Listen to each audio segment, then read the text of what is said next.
Good morning everyone. Current affairs की series में हम 27 अप्रैल पे पहुंचे हैं, जहां पे द हिंदू और पीआईबी के जो करंट अफेयर्स हैं इसको हम एमसीक्यू के थ्रू कवर करने वाले हैं। This is brief introduction about me. My name is Prince Luthra, all India rank 577 from UPSC CSC 2014 batch. आपका कोई भी डाउट होता है आप @prince_luttra पे मुझसे पूछ सकते हैं टेलीग्राम के ऊपर। जल्दी से आज के 10 एरियाज जिसके ऊपर क्वेश्चंस हम डिस्कस करने वाले हैं उसको देख लेते हैं। तो आज हमारा जो डिस्कशन होने वाला है यमन को लेकर होगा, इसके बाद लिक्विड ऑक्सीजन के बारे में जानेंगे, साइबर क्राइम वॉलंटियर्स के बारे में डिस्कशन होने वाला है, #FOSS4GOV के बारे में डिस्कशन होगा, सेक्शन 144 न्यूज में था इसके बारे में जानेंगे और आपके सिविल सर्विसेज से कैसे रिलेट करता है ये भी देखेंगे इसके अंदर। इसके बाद एक पर्सनालिटी राजन मिश्रा को लेकर हमारा एक क्वेश्चन रहेगा, आसियान को लेकर एक क्वेश्चन डिस्कस करेंगे, जैनिज्म जो अभी हमने एक दिवस सेलिब्रेट किया है यहाँ पर उसके साथ एसोसिएट किया जाएगा जैनिज्म को, और यहाँ पर एक क्वेश्चन जो है डिस्कस करेंगे। ऑक्सीजन को लेकर एक क्वेश्चन और होने वाला है हमारा, और फिर फाइनली फ्रांस के साथ जो एक्सरसाइज करते हैं उसको लेकर भी एक मैच द फॉलोइंग हम करने वाले हैं। आई होप आप जो रिवीजन वीडियोस हैं वो डेली बेसिस पे कर रहे होंगे। यूट्यूब के होम पेज पे आपको इस तरीके की जो रिवीजन वीडियोस हैं 1 से 2 मिनट की ये शो होते हैं, जिसमें लास्ट 1.5 साल के जो करंट अफेयर्स हैं वो आप रिवाइज कर सकते हैं। Now this will really help you in all the upcoming examination जो 2021 के अंदर आप देने वाले हैं। चलिए, mock test series I am pretty sure आपने लगाना शुरू कर दिया होगा। जिन लोगों ने कर दिया है बहुत अच्छी बात है, अदरवाइज मैं आपको सजेस्ट करूंगा why am I telling you this thing, because of my own experience in the very first attempt which I could not clear. उसके अंदर प्रॉब्लम यही रही कि जो मॉक टेस्ट था मैंने उसको नहीं किया था। मॉक टेस्ट में फर्स्ट मॉक टेस्ट में मार्क्स जो थे मेरे काफी कम आए थे, और उसके बाद एक डिस्करेजमेंट हुआ, जिसके बाद मैंने कोई भी मॉक टेस्ट जो 30 मॉक टेस्ट होने थे कुछ भी उसमें से नहीं दिया। राइट, तो मैं आपको कहूंगा कि इस पर्टिकुलर जो आपका एक डिस्करेजिंग लूप है उसके अंदर मत फंसिएगा, because many of the aspirants जब उनका फर्स्ट मॉक टेस्ट वो देते हैं मार्क्स कम आते हैं, उसके बाद वो कोई मॉक टेस्ट नहीं देते हैं। वो चीज मत करेगा, rather your agenda should be, objective should be कि मॉक 1 में जितने मार्क्स आए हैं सेकंड में उसको इंप्रूव करना, थर्ड में और भी ज्यादा इंप्रूव करना, इस तरीके से इंप्रूव करते हुए चले जाना, ताकि जब तक आप 30th मॉक टेस्ट पे पहुंचे आप कट ऑफ से ऊपर स्कोर कर रहे हो कंसिस्टेंट बेसिस पे। सो देयर आर 2 वेज, या तो आप एक मॉक टेस्ट देकर कम स्कोर की वजह से डिस्करेज हो जाएंगे और फिर उसके बाद कोई मॉक टेस्ट देंगे ही नहीं, इसको आपको अवॉइड करना है। रादर आपको अगर कम स्कोर भी आ रहा है तो उसे एनालिसिस करके नेक्स्ट मॉक टेस्ट के अंदर इंप्रूव करने की कोशिश करनी है। तभी मैं आपको बार बार कह रहा हूं फ्रॉम माय ओन एक्सपीरियंस की मॉक टेस्ट को आप जरूर करिएगा। चलिए, जल्दी से अपने टारगेट स्कोर को सेट करें। कितना स्कोर आप यहाँ पे टारगेट करके चल रहे हैं? जो कट ऑफ रखी गई है वो 6 मार्क्स की, मतलब 6 एमसीक्यूज की रखी गई है। Nevertheless you can set any mark जो आप यहाँ पे स्कोर कर सकते हैं एज अ टारगेट। चलिए चलते हैं अपने पहले क्वेश्चन के ऊपर। टारगेट सेट करने के बाद first question is about Yemen. पूछा गया है यमन को लेकर बताएं कौन सी स्टेटमेंट आपकी ठीक है। तो सबसे पहले जो टॉपिक है आप उसको अंडरलाइन करेंगे। यमन को लेकर क्वेश्चन पूछा गया है और डिमांड ऑफ द क्वेश्चन है आप बताएं करेक्ट। कभी इनकरेक्ट पूछा होगा, कभी करेक्ट पूछा होगा, कभी पेयर्स के बारे में पूछा होगा, तो उसको आप सर्कल में जरूर डालिएगा। यमन जो है न्यूज में था। मीनवाइल आप यहाँ पे देखें कि क्या गल्फ ऑफ एडन इसके साउथ में है, रेड सी इसके वेस्ट में है, ओमान इसके नॉर्थ में है। आप इसको आंसर करें। मीनवाइल मैं आपको बताता हूं कि क्या ऐसी चीज यमन के अंदर हुई जिसकी वजह से यमन जो है न्यूज में, क्योंकि हम करंट अफेयर्स को डिस्कस कर रहे हैं, रैंडम क्वेश्चन यहां पर नहीं देखेंगे। जो चीज, जो एरिया, जो स्कीम आपकी न्यूज में है उसी को यहां डिस्कस करने वाले हैं।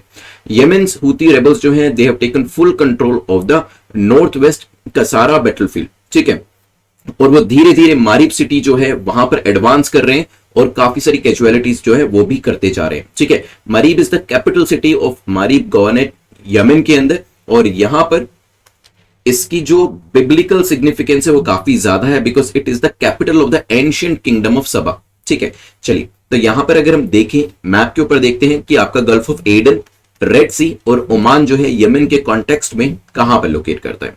सो this is Yemen, this is the Marib governorate. तो यहां पर साउथ में देखेंगे तो गल्फ ऑफ एडन आपको दिखाई देगा। ठीक है, वेस्ट में देखेंगे रेड सी, क्योंकि आपका ईस्ट वेस्ट नॉर्थ साउथ इस तरीके से है। ठीक है, नॉर्थ में देखेंगे तो सऊदी अरेबिया है, ईस्ट में देखेंगे तो ओमान है। राइट, तो यहां पे देख लेते हैं क्वेश्चन के ऊपर वापस आकर। तो गल्फ ऑफ एडन कहां पर है? साउथ में, बिल्कुल ठीक है। रेड सी कहां पर है? वेस्ट में, बिल्कुल ठीक है। ओमान का नॉर्थ में नहीं, सऊदी अरेबिया नॉर्थ में है, ओमान तो इसका ईस्ट डायरेक्शन में है। तो आंसर क्या हो जाएगा? C will be the correct answer. चलिए ध्यान रखिएगा इसके बारे में। चलते हैं नेक्स्ट क्वेश्चन के ऊपर, जो कि लिक्विड ऑक्सीजन को लेकर। आप जानते हैं कि अभी ऑक्सीजन को लेकर काफी न्यूज भी आ रही है और इसकी जो किल्लत है उसकी वजह से परेशानी भी हो रही है कोविड-19 पेशेंट्स को, हॉस्पिटल्स को, एडमिनिस्ट्रेशन को। तो लिक्विड ऑक्सीजन जो है ये भी न्यूज में थी। न्यूज क्या थी वो भी आपको बताऊंगा। पहले लिक्विड ऑक्सीजन के बारे में जान लेते हैं। आपको बताना है इसको लेकर करेक्ट स्टेटमेंट आपकी कौन सी है। It's of pale blue colour. इसका जो कलर है बताया पेल ब्लू, हल्के नीले रंग की होती है। It is used in aerospace and submarines. Aerospace और सबमरीन्स के अंदर इसका इस्तेमाल किया जाता है। सोचिए क्या आंसर होगा, फिर करते हैं डिस्कशन। चलिए, तो रिसेंटली जो सेंट्रल गवर्नमेंट है उन्होंने डिजास्टर मैनेजमेंट एक्ट जो है इसको इन्वोक किया है और इसको इन्वोक करते हुए सेंटर को ऑर्डर किया है कि जितनी भी लिक्विड ऑक्सीजन आपके पास है, जितना भी एग्जिस्टिंग स्टॉक है, even with the private plants, जो प्लांट्स प्राइवेट सेक्टर के हैं उनका भी, that should be made available to the government. वो अभी इमीडिएटली आप गवर्नमेंट को प्रोवाइड करो और उसको यहां पर मेडिकल पर्पस के लिए ही यूज किया जाएगा और किसी पर्पस के लिए यूज नहीं किया जाएगा। लिक्विड ऑक्सीजन जो है उसका इस्तेमाल इंडस्ट्रियल सेक्टर में किया जाता है और किस एरिया में किया जाता है वो आप मुझे कमेंट सेक्शन में बताइएगा। बट यहां पर जितने भी इसके इस्तेमाल है उसको बंद करके सिर्फ मेडिकल पर्पस के लिए लिक्विड ऑक्सीजन का इस्तेमाल करने की यहाँ पे हिदायत जो है वो दी गई है, ऑर्डर्स रादर यहाँ पे दिए गए। क्या ये पेल ब्लू कलर की होती है? तो पहली आपकी स्टेटमेंट ठीक हो जाती है, यस ये पेल ब्लू कलर की होती है, हल्के नीले रंग की होती है। It is used in aerospace and submarines. क्या एरोस्पेस सबमरीन्स में इसका इस्तेमाल किया जाता है? तो यस, एरोस्पेस सबमरीन्स हो वहां पर इसका इस्तेमाल किया जाता है। दोनों स्टेटमेंट ठीक है, लेकिन मैं आपसे ये चाहता हूं कि देखिए एरोस्पेस आपको पता चल गया, सबमरीन्स आपको पता चल गया, इंडस्ट्रियल सेक्टर मैंने आपको बता दिया। इसके अलावा भी अगर आपको पता है कि लिक्विड ऑक्सीजन का इस्तेमाल कहां पे किया जाता है तो वो कमेंट सेक्शन में मुझे जरूर बताइएगा। यहां पर आंसर आपका क्या हो जाएगा? The answer will be C, क्योंकि दोनों स्टेटमेंट्स आपकी ठीक हो जाती है। सो ध्यान रखिएगा इसके बारे में। और क्रायोजेनिक नेचर होता है आपकी जो लिक्विड ऑक्सीजन होती है, इट कैन कोज मटेरियल्स को काफी ब्रिटल बना देती है। जो क्रायोजेनिक इंजन है वहां से इसको रिलेट करिएगा। तो क्रायोजेनिक नेचर रहता है इस पर्टिकुलर लिक्विड ऑक्सीजन का, जिसकी वजह से जहां पर भी जिस भी मटेरियल को टच करती है वो मटेरियल जो है काफी ब्रिटल हो जाता है। तो आंसर आपका सी हो जाएगा। कुछ इस तरीके से कलर होता है इसका, देख लीजिए। चलते हैं नेक्स्ट क्वेश्चन के ऊपर, which is question number 3। Cyber crime volunteers के बारे में पूछा है कि बताएं ये किस मंत्रालय के अंदर या फिर किस एजेंसी के अंदर आती है। क्या ये मिनिस्ट्री ऑफ होम के अंदर आती है, ministry of electronics information technology के अंतर्गत आती है, नीति आयोग के अंतर्गत आती है, या फिर department of science and technology? जल्दी से बताएं।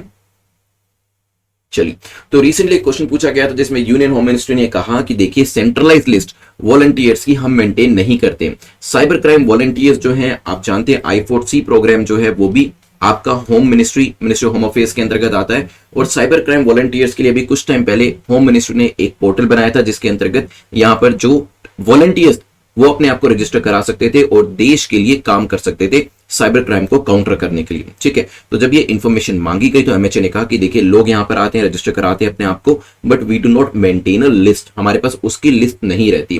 National cyber crime ecosystem management unit of which the cyber crime volunteer programme जो है एक कॉन्स्टिट्यूएंट है। तो ये पर्टिकुलर आपका वॉलंटियर प्रोग्राम किसके अंतर्गत आता है? ये आता है national cyber crime ecosystem management unit के अंदर। ठीक है, और इसे बेसिकली I4C जो है आपका Indian cyber crime coordination centre, उसके एक पार्ट के तौर पर लॉन्च किया गया था होम मंत्रालय के द्वारा, होम मिनिस्ट्री के द्वारा, अमित शाह जी के द्वारा बाय इन 2020 जनवरी। तो पिछले साल जनवरी के महीने में, एक साल से ज्यादा टाइम हो चुका है, इसको लॉन्च किया गया था। और अभी इसके ऊपर कुछ क्वेश्चन जो थे वो रेज किए जा रहे थे, that's why this particular list was asked. और यहाँ पर मंत्रालय जो है उन्होंने मना कर दिए कि इस तरीके की लिस्ट जो है हम वॉलंटियर्स की नहीं बनाते हैं। तो आंसर क्या हो जाएगा आपका? A will be the correct answer. ध्यान रखिएगा I4C किसके अंतर्गत आता है, ये वॉलंटियर्स किसके अंतर्गत आते हैं। This is quite important for the examination, क्योंकि वहां पर हमें मीटी या फिर DST लग सकता है, जो कि आपके आंसर्स गलत होंगे। नेक्स्ट, #ForceForGov इनोवेशन चैलेंज जो है किसके द्वारा लॉन्च किया गया है? मीटी के द्वारा, साइंस मिनिस्ट्री के द्वारा, नीति आयोग या फिर किसी और ही एजेंसी या मंत्रालय के द्वारा? जल्दी से बताएं क्या आंसर होगा, फिर मैं आपको इसकी फुल फॉर्म भी बताऊंगा और यहां पर किसके द्वारा इसको लेकर आया गया है वो भी बताऊंगा। चलिए, तो यहाँ पे ओपन सोर्स सॉफ्टवेयर जो है गवर्नमेंट बनाने की कोशिश कर रही है और इसी वजह से एक इनोवेशन चैलेंज जो है वो लेकर आया गया है ministry of electronics information technology के द्वारा। ये जो ओपन सोर्स सॉफ्टवेयर है जिसके कुछ एग्जांपल अभी आपके सामने स्क्रीन के ऊपर हैं, ये आपके कॉपीराइट फ्रीली अवेलेबल होते हैं और इसके अंदर चेंजेस जो है, मॉडिफिकेशन जो है, जो भी व्यक्ति, जो भी यूजर इसको यूज करता है उसके हिसाब से किए जा सकते हैं। ठीक है, तो इसमें गवर्नमेंट जो है अब कुछ ओपन सोर्स सॉफ्टवेयर बनवाने की कोशिश कर रही है हेल्थ सेक्टर के अंदर, और एजुकेशन सेक्टर के अंदर, ताकि उसको अपने तरीके से जो भी यूजर्स हो वो मॉडिफाई कर सके। कुछ ऑलरेडी जो हमारे पास ओपन सोर्स सॉफ्टवेयर है उसके अंदर आपका वर्डप्रेस आता है, आपका MySQL है, लाइनक्स आपने सुना ही होगा, ये सभी जो है आपके ओपन सोर्स सॉफ्टवेयर है जिसमें कॉपीराइट नहीं होते हैं और यूजर इसको अपनी कन्वीनियंस के हिसाब से मॉडिफाई कर सकता है। जो सोर्स होता है, सोर्स कोड होता है, वो यूजर के पास अवेलेबल होता है और उसके अंदर तब्दीली करी जा सकती है। चलते हैं क्वेश्चन नंबर 5 को देख लेते हैं, जो कि सेक्शन 144 ऑफ CRPC को लेकर है, पूछा गया। इसको लेकर बताएं आपकी करेक्ट स्टेटमेंट क्या है। तो यहाँ पे सेक्शन 144 और CRPC के बारे में पूछा है। 3 स्टेटमेंट्स आपके सामने है, लेट्स सी। पहली है it is the power of magistrate. तो ये जो सेक्शन 144 है मैजिस्ट्रेट की पावर के अंदर आता है। The order can be passed against a particular individual और जनरल पब्लिक। तो एक इंडिविजुअल या फिर जनरल पब्लिक के लिए ये ऑर्डर जो है इशू किए जा सकते हैं और ये 4 या 4 से ज्यादा लोगों को इकट्ठा होने के लिए मना करता है। लेट्स सी क्या आंसर आप देते हैं, विल डिस्कस अबाउट इट। पर उससे पहले सेक्शन 144 जो है CRPC का कोड ऑफ क्रिमिनल प्रोसीजर, जो कि 1973 में आया था, इसको इंपोज किया गया गुरुग्राम के अंदर, गुड़गांव के अंदर, क्योंकि यहां पे कोविड-19 केसेस जो है उनका नंबर काफी तेजी से राइज हो रहा था। ठीक है, चलिए सेक्शन 144 यूजुअली हमने देखा है इस टाइम पे क्या होता है, टेलीकॉम सर्विसेज बंद हो जाती है, इंटरनेट शट डाउन हो जाते हैं और यहां पे कुछ अलग एरियाज होते हैं, कुछ ऐसे इंस्टेंसेस होते हैं, कुछ ऐसे इंसिडेंसेस होते हैं जिनको प्रिवेंट करने के लिए इसको लेकर आया जाता है ना। क्या ये मैजिस्ट्रेट इशू करता है? तो yes, once you actually get into the service then you will get to know कि सेक्शन 144 जो है आपके द्वारा लेकर आया जाएगा। तो it is the power of magistrate. पहली स्टेटमेंट आपकी ठीक हो जाती है। ऑर्डर जो है या तो ओवरऑल जनरल पब्लिक के लिए लाया जा सकता है, जैसे कि अभी हमने गुरुग्राम के केस में देखा, या फिर किसी पर्टिकुलर व्यक्ति के केस में भी लाया जा सकता है। तो सेकंड स्टेटमेंट भी आपकी ठीक हो जाती है। यहां पर 4 या 4 से ज्यादा लोगों को इकट्ठा होने के लिए मना किया जाता है और वैसे भी अभी सोशल डिस्टेंसिंग करनी है तो इसकी तो वैसे ही जरूरत काफी ज्यादा थी कि लोगों को एक साथ इकट्ठा ना होने दिया जाए। तो आंसर क्या हो जाएगा आपका? D will be the correct answer, क्योंकि आप जानते हैं कि इवन दो सरकार अपनी तरफ से काफी कोशिश कर रही है और काफी सारे लोग भी अपनी तरफ से कंप्लाई कर रहे हैं, स्टिल देयर आर पीपल जहां पे कुछ ऐसे इवेंट्स हो रहे हैं, पार्टी हो रही है या फिर कुछ ऐसे ओकेजन्स हो रही हैं, सेरेमनीज कंडक्ट करी जा रही है जिसके अंदर काफी सारे लोग इकट्ठे हो जाते हैं, जिसकी वजह से फिर कोरोना के जो केसेस हैं वो काफी ज्यादा हो जाते हैं। देयरफॉर इसको ही प्रिवेंट करने के लिए ये लेकर आया गया है। आपका आंसर यहाँ पे डी हो जाएगा। सेक्शन 144 के बारे में भी मैंने आपको बता दिया। आज आपका जो मेंस का और जो इंटरव्यू का क्वेश्चन है वो भी इसके ऊपर है, इसी वजह से मैं ज्यादा चीजें आपको यहाँ पे नहीं बता रहा हूं, so that you could answer there. चलिए क्वेश्चन नंबर 6 पे जाने से पहले लक्ष्मीकांत स्पेक्ट्रम का जो कॉम्बो कोर्स है इसको आप ले सकते हैं अपने स्टैटिक पोर्शन को कवर करने के लिए। There is one more course जिसके अंदर लक्ष्मीकांत स्पेक्ट्रम और इवन कल्चर भी शामिल है, तो अपनी कन्वीनियंस के हिसाब से आप कोर्स ले लीजिएगा। यहाँ पर आपको मॉडर्न इंडियन हिस्ट्री स्पेक्ट्रम के लेक्चर्स जो है, क्लास लेक्चर्स, वो भी मिल जाते हैं, साथ ही साथ MCQ लेक्चर्स मिल जाते हैं। इंडियन पॉलिटी के MCQ लेक्चर्स भी इसके अंदर अवेलेबल है। तो अपनी कन्वीनियंस के हिसाब से जो भी कॉम्बो कोर्स आप लेना चाहते हैं exam.netmoc.com पर जाकर उसमें एनरोल करा लीजिएगा। क्वेश्चन नंबर 6 को देख लेते हैं, जो कि राजन मिश्रा को लेकर है, पूछा गया राजन मिश्रा जी के बारे में बताएं कौन सी स्टेटमेंट करेक्ट है। पर्सनैलिटी रिलेटेड क्वेश्चन है। वो किराना घराना को बिलोंग करते थे, ठुमरी स्टाइल के सिंगर थे, जल्दी से बताएं, फिर करते हैं डिस्कशन इनको लेकर। चलिए, अभी कोविड-19 रिलेटेड कॉम्प्लिकेशंस को लेकर इनकी डेथ हो गई है और इसी वजह से राजन मिश्रा जो है वो न्यूज में थे। बिलोंगिंग टू द बनारस घराना पंडित राजन मिश्रा जो है और उनके जो ब्रदर हैं वो इस एरिया के अंदर बेसिकली सिंगिंग एरिया के अंदर थे और उनका जो स्टाइल था वो ख्याल स्टाइल था। ठीक है, तो ख्याल स्टाइल के सिंगर थे, अपने ब्रदर के साथ परफॉर्म किया करते थे और यहाँ पे कौन से घराना से थे? बनारस घराना से बिलोंग करते थे। ठीक है, तो पहली जो स्टेटमेंट है किराना घराना बिल्कुल गलत हो जाता है, बनारस घराना को बिलोंग करते थे। ठुमरी स्टाइल नहीं था, ख्याल था, तो दोनों स्टेटमेंट गलत होने की वजह से आंसर आपका हो जाएगा नन ऑफ द अबव। काफी रिनाउंड वोकलिस्ट थे और उनको काफी अवार्ड्स जो थे जिसमें पद्म भूषण भी शामिल है वो भी दिया जा चुका है। ठीक है, चलिए चलते हैं नेक्स्ट क्वेश्चन के ऊपर। क्वेश्चन नंबर 7 जो कि जैनिज्म को लेकर है। जैन के अंदर 5 ग्रेट वॉर्स जो है वो दी है, आपको बताना है इन तीनों में से कौन सी वो ये इन 5 ग्रेट वॉर्स के अंदर शामिल है। क्या सत्या इन 5 ग्रेट वॉर्स के अंदर शामिल है? देन आचार्य हो सकता है, थर्ड वन इज ब्रह्मचर्य।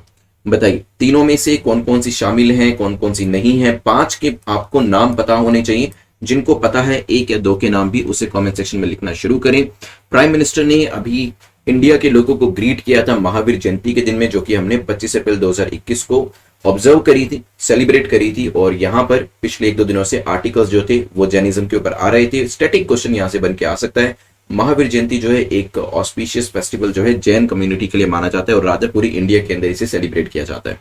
तो अगर हम 5 प्रतिज्ञाओं की बात करें, वॉर्स की बात करें, तो इसके अंदर देख लेते हैं। पहली आपकी है अहिंसा, सत्य आ जाता है, ट्रूथ आ जाता है, नॉन वायलेंस आ जाता है, अस्त्य या फिर आचार्य, नॉन स्टीलिंग आ जाता है इसके अंदर। देन आपका आता है अपरिग्रह, नॉन अटैचमेंट, जिसमें चीजों के प्रति आप न्यूट्रल रहते हैं, पोजेशन के प्रति आप न्यूट्रल रहते हैं। देन आपका आता है ब्रह्मचर्य, जिसको आप सेलिबसी कहते हैं, चैस्टिटी। चलिए, तो तीनों के तीनों ही आपके जैनिज्म की वॉर्स के अंदर है, तो आंसर क्या हो जाएगा? D will be the correct answer. तीनों के तीनों वॉर्स जो है वो 5 वॉर्स के अंदर शामिल है। ठीक है, चलिए चलते हैं आसियान के बारे में डिस्कशन करते हैं। आसियान काफी न्यूज में रहता है, RCEP को लेकर भी न्यूज में रहता है, इंडिया की इसमें जो एंट्री एग्जिट है उसको लेकर भी काफी न्यूज में रहता है। और आपसे यहां पर पूछा गया कि बताएं आसियान की कंट्रीज इन चारों में से कौन सी है। ठीक है, चलिए, क्या थाईलैंड इसके अंदर है? आसियान के अंदर हो सकता है। What about India? लाओस के बारे में बताइएगा, कंबोडिया के बारे में बताइएगा, और मैं आपको बताता हूं न्यूज के बारे में। अभी आसियान के जो फॉरेन मिनिस्टर्स थे वो सभी मिले इंडोनेशिया की कैपिटल जकार्ता के अंदर, और उन्होंने यहां पर म्यांमार आर्मी से रिक्वेस्ट करी कि जो जनरल मिन ओंग है यहाँ के, कि जो आपने अभी वायलेंट क्रैकडाउन किया है कंट्री के अंदर, जो पूरा पॉलिटिकल चेंज लाके आपने रख दिया है, काफी सारे लोगों को पॉलिटिकल प्रिजनर बना लिया है, उस चीज को यहाँ पर रोकें और एक यहाँ पर पॉलिटिकल क्राइसिस लाइक सिचुएशन जो म्यांमार के अंदर क्रिएट हो गई है, इसको खत्म करने के लिए रिक्वेस्ट जो थी वो आसियान मेंबर के द्वारा करी गई। तो जितने भी यहाँ पे फॉरेन मिनिस्टर्स थे उन्होंने इस चीज के लिए दरकार करी है। देख लेते हैं एक बार आसियान के अंदर। तो इट वाज फॉर्म्ड इन 1967, 1967 के अंदर ये ब्लॉकिंग बनाई गई थी, जिसके अंदर Thailand, Singapore, Philippines, Malaysia, Indonesia ये लोग मेंबर्स थे, और बाद में जो मेंबरशिप थी वो वियतनाम को भी दी गई, म्यांमार को दी गई, लाओस, कंबोडिया और ब्रूने को दी गई। ठीक है, अब आप मुझे निमोनिक बताइएगा इसके अंदर क्या निमोनिक बन सकते हैं ताकि ये 10 कंट्रीज के नाम हम याद रख सके।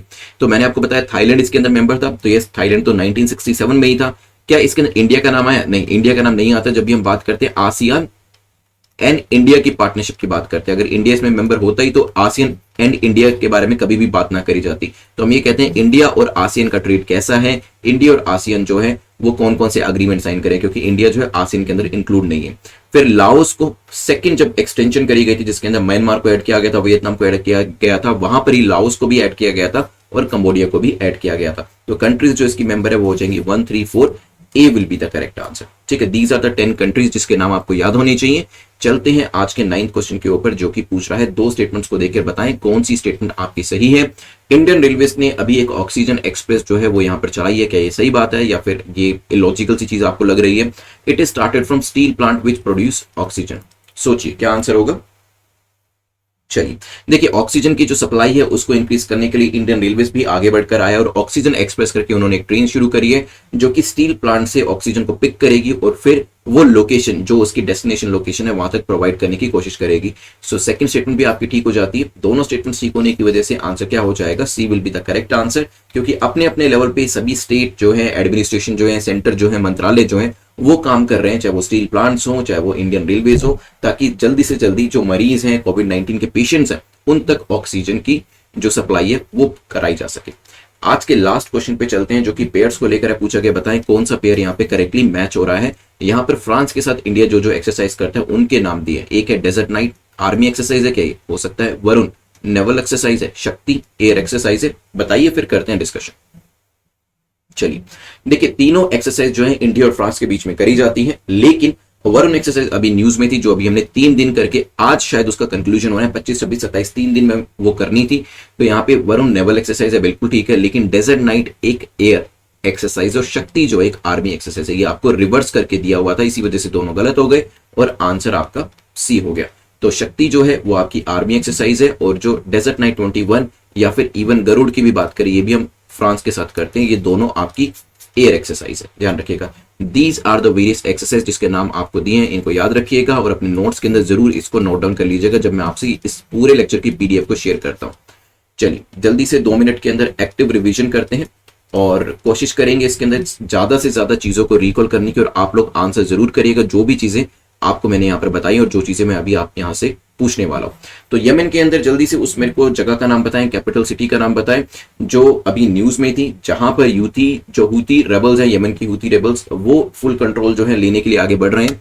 लोकेशन हमने डिस्कशन करी थी, यहाँ पे जो जगह का नाम था ये मरीब है, ध्यान रखिएगा। यमन के ईस्ट में क्या ओमान है, नॉर्थ में सऊदी अरेबिया, साउथ में गल्फ ऑफ एडन है और वेस्ट में रेड सी है। लिक्विड ऑक्सीजन का कलर जल्दी से मुझे बताएगा। एरोस्पेस सबमरीन सेक्टर में यूज होती है और मुझे ये भी बताएगा कि इन दोनों सेक्टर के अलावा और कहाँ कहाँ पे इसका इस्तेमाल किया जाता है। ठीक है, लिक्विड ऑक्सीजन के लिए जो सरकार है उन्होंने कहा है डीएम एक्ट को, डिजास्टर मैनेजमेंट एक्ट को लाते हुए कि देखिए जितनी भी oxygen private sector government sector के पास है वो आप इकट्ठा करें और मरीजों को प्रोवाइड करें। चलिए, पेल ब्लू कलर होता है, ध्यान रखिएगा। चलते हैं हम साइबर क्राइम वॉलंटियर्स के बारे में जानते हैं, किस मंत्रालय के अंतर्गत आता है, जल्दी से बताएं। I4C के अंदर हमने इसके बारे में डिस्कशन किया था। इसकी लिस्ट MHA के द्वारा नहीं बनाई जाती, होम मंत्रालय के अंतर्गत आता है। I4 स्कीम को लास्ट ईयर जनवरी 2020 में लेकर आया गया था। ठीक है, चलिए देन हमने हैशटैग FOSS4Gov के बारे में डिस्कशन किया। कौन लेकर आया ये? ओपन सोर्स सॉफ्टवेयर जो है मीटी जो है इसको लेकर आई है। यहाँ पे जो एक आपके IT सेक्टर से जो लोग हैं और इस पर्टिकुलर कंपटीशन के अंदर पार्टिसिपेट करना चाहते हैं और गवर्नमेंट की हेल्प करना चाहते हैं हेल्थ सेक्टर और एजुकेशन सेक्टर के अंदर इस तरीके के सॉफ्टवेयर को डेवलप करने के लिए वो इसमें पार्टिसिपेट कर सकते हैं। इसके अंदर रिकॉग्निशन तो मिलेगी ही, साथ ही साथ एक अवार्ड भी रखा गया है। Then we discussed about section 144 of CRPC। कौन इसको इंपोज कर सकता है, जल्दी से मुझे बताएं। यहाँ पर इंडिविजुअल के ऊपर भी लगाया जा सकता है, जनरल पब्लिक के ऊपर भी इसे लगाया जा सकता है। ये 4 या 4 से ज्यादा लोगों की गैदरिंग को रोक देता है। गुरुग्राम के अंदर अभी लगाया गया है क्योंकि प्रोबेबली वहां पर वायलेशन जो था लोगों का देखा जा रहा था, जिसमें लोग जो हैं काफी इकट्ठा हो रहे थे और प्रोबेबली काफी सारी सेरेमनीज वगैरह करी जा रही थी, जिसकी वजह से जो केसेस थे अभी देखा गया वो काफी जल्दी जल्दी राइज कर रहे थे। जो आपका कॉम्बो प्रोग्राम है इसमें आप एनरोल करा लीजिएगा। वेरियस कॉम्बो प्रोग्राम जो भी आपको कन्वीनियंट लगे उस हिसाब से आप ले सकते हैं। क्वेश्चन नंबर 6 के अंदर हमारा डिस्कशन हुआ था राजन मिश्रा के बारे में, तो मुझे जल्दी से बताएं कौन से घराना से वो आते थे। वो ख्याल स्टाइल के सिंगर थे, इंडियन क्लासिकल सिंगिंग में उन्होंने काफी नाम कमाया और उनको यहाँ पर पद्म भूषण अवार्ड भी मिला। ही बिलोंग टू बनारस घराना। अभी कोविड की वजह से, कॉम्प्लिकेशन की वजह से उनकी डेथ हो गई है। 5 ग्रेट वॉर्स के बारे में हमने डिस्कशन किया था जैना की, जो कि सत्य, आचार्य और साथ ही साथ ब्रह्मचार्य है और इसमें हमने कुछ और भी देखे थे। जितने भी नाम आपको याद है आप कमेंट सेक्शन में जरूर लिखिएगा, लिखेंगे तो वो चीज आपको एग्जाम में भी याद रहने वाली है। अभी हमने महावीर जयंती को सेलिब्रेट किया था और इसी वजह से ये क्वेश्चन जो है हमने डिस्कस किया है।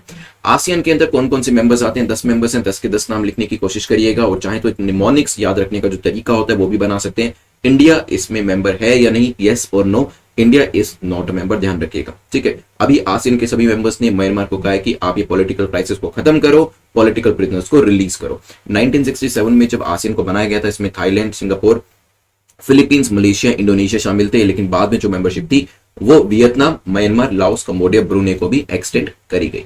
ठीक है, so these are the various 10 countries. Then हमने इंडियन रेलवेज की ऑक्सीजन एक्सप्रेस के बारे में डिस्कशन किया और स्टील प्लांट से ऑक्सीजन जो है इसे सप्लाई करने का काम इंडियन रेलवेज करने वाली है। वेरियस एक्सरसाइज के बारे में डिस्कशन किया। जल्दी से मुझे बताएं गरुड़ एक्सरसाइज इंडिया फ्रांस की कौन सी एक्सरसाइज है? आर्मी, नेवी या फिर एयरफोर्स? सो गरुड़ हो या फिर डेजर्ट नाइट 21 हो, ये आपकी एयर एक्सरसाइज है। वरुण अभी न्यूज में थी, आज ही कंक्लूड होने वाली है, नेवल एक्सरसाइज है। और शक्ति जो है वो आपकी एयर, ये आपकी सॉरी आर्मी एक्सरसाइज है। ठीक है, चलिए यहाँ पर these are the various exercises जिसके नाम आपको दिए, ध्यान रखिएगा इसके बारे में। और 10 क्वेश्चन हमारे कंप्लीट होते हैं। इवन EPFO PCS की तैयारी कर रहे हैं तो आप अच्छे से करते रहिएगा। जो आपके मैराथन सेशंस आते हैं उनको मिस मत करिएगा, मैप के सेशंस को बिल्कुल मिस मत करिएगा। क्वेश्चन ऑफ द डे के बारे में देख लेते हैं।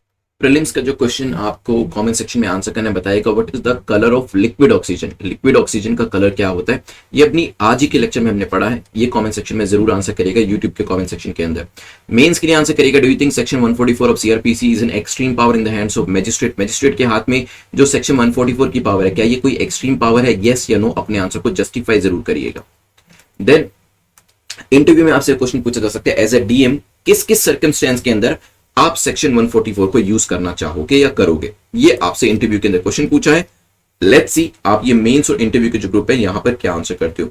वेरियस कोर्सेज अवेलेबल है exam.netmock.com के ऊपर, उसे आप चेकआउट कर लीजिएगा। अगर आप 2022 या 2023 के लिए तैयारी कर रहे हैं तो आपके लॉन्ग टर्म कोर्सेज जो है, फंडामेंटल कोर्सेज, फाउंडेशनल कोर्सेज जो है, प्री कम मेंस कोर्सेज यहां पर अवेलेबल है।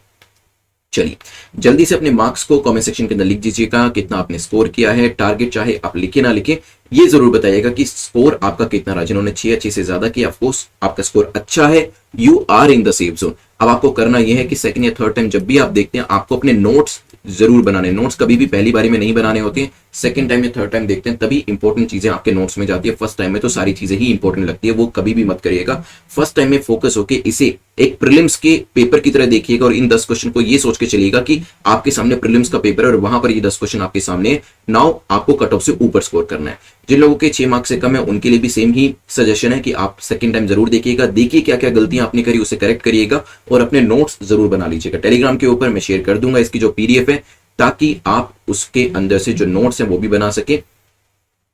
जो मैंने आपको मैप्स वगैरह की इमेजेस दी हैं, देखिए नोट्स तो आप वीडियो देखकर भी बना लेंगे, ठीक है, लेकिन जो इमेजेस वगैरह हैं मैप्स की या फिर इंफोग्राफिक मैंने आपसे शेयर किया, वो आप पीडीएफ में से ले सकते हैं। और वैसे चाहें अगर वीडियो क्वालिटी अच्छी है तो आप डायरेक्टली वीडियो में से भी उसको ले सकते हैं। Thanks for watching this video, stay safe, take care, good bye.